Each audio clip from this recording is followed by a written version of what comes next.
السلام عليكم ورحمة الله وبركاته. بسم الله والصلاة والسلام على رسول الله. كيف حالكم يا شباب؟ إن شاء الله كل جميع الخير. لو حاب تيجي اسكندرية وتقضي لك يوم أو أفضل يوم باسكندرية، شوف هذه الأجواء، جولة جميلة جدا في مدينة الإسكندرية بجمهورية مصر العربية. شوف هذه الأجواء والمناظر الطبيعية. طبعا تذكرة القاضي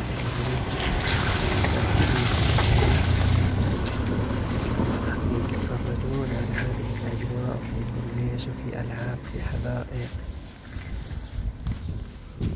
وهو يتيح برضو للراكب مشاهدة القلعة وكذا في أكاد تشوفها وانت في مكانك وانت راكب الباص.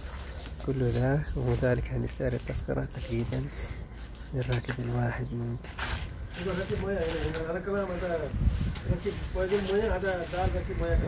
كمان أفريكان وفي حدائق وفي تشاهدون كل هذه الأماكن، وكنت جيدة كمان بسيارتك والحيوانات الجميلة، وهناك في مناطق كمان